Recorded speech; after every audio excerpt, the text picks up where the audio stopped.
Heyrið, við erum biblíuleg kirkja, ekki satt? Þá förum við í Guðs orð. Ég er ekkert búinn með Galatabréfið, aldrei það sko.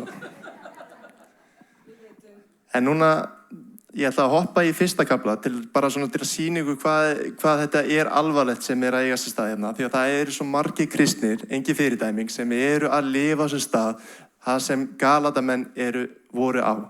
Að blanda saman lögmál Móse og náð Krist og lifa þessu gyðing kristnu lífi. En Páll er bara að segja að þetta er ekki fagnaðarundurinn um Jesú Krist. Ég er að reyna að koma sér til ykkar þannig að þið fáið hennan grundvallarvöll í trúa lífið ykkar til þess að lifi frelsandi lífi í Kristi Jesú. Hoppum aðeins í 1:8. En þótt jafnvel ég eða engill frá himni fær að boða ykkur annað fagnaðarundi en það sem ég hef boðað ykkur, þá sé hann bölvaður. Ef við setjum þetta bara svona í smá samhengi. Páll boðar Galatamönnum fagnaðarundi, Galatíðar í dag Tyrkland. Hann sem boðar fagnaðarundi fer aftur til Jerúsalem og bara það myndi engill birtast fyrir fram að kirkjuna í Jerúsalem og segja nei, þetta var ekki rétt hjá Páli. Nú skal ég sýna ykkur hvernig þetta er. Þá sá engill bölvaður og þeir hlustið ekki á hann. Þetta er alveg ríkt svona í mann, við kannski tökum skrefi í trú, gefum líf okkar Kristi og þá svona eftir nokkur ár fyrir að taka eftir einhverjum hlutum í lögmálinu og fyrir að bæta því bara við Kristi dóminn. Og það var svona, já ég er núna orðin djúpari í Guði. Þetta er mjög algeng setning í kristni trú að segja. Þeir sem eru djúpir í Guði eru allir í lögmálinu. Þetta er fullt af kristnum fólki sem eru bara að predika upp úr Gamla testamentinu. Þeir helstu staðir eru þar. En taktu nú vel eftir. Það er fullt af góðum hlutum úr Gamla testamentinu. Ég er ekki að gera lítið úr því. Við getum lært af því. Við getum tökum alla bækur Gamla testamentsins og stúdera, lesa þær alveg í þaula. Ég er ekki að segja að við erum ekki að gera það. Ég les lögmáli með þeim augum. Ég er að koma auga á Jesú, af því að Jesú sér hann alls þar. Hann er í fyrstu Mósebók, kemur mörgusunni fram þar og hann kemur mörgusunni fram í Opinberabókinni og allt þar á milli.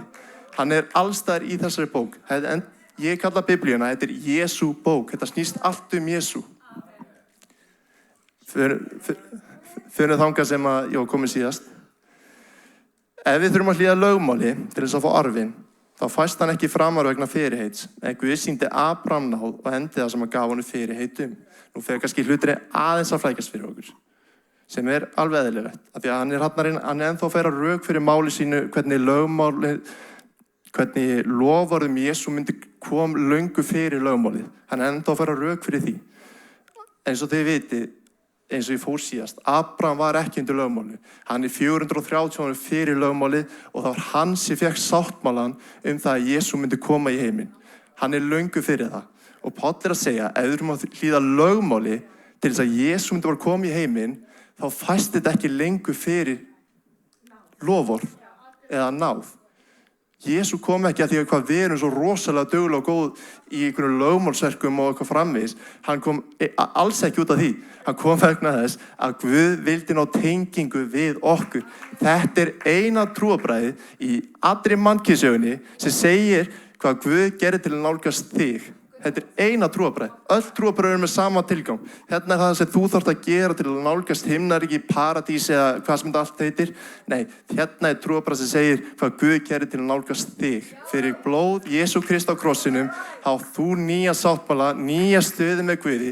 Þú ert réttláttur fyrir trú. Þú stendur saklaus frammi fyrir Guði í trú.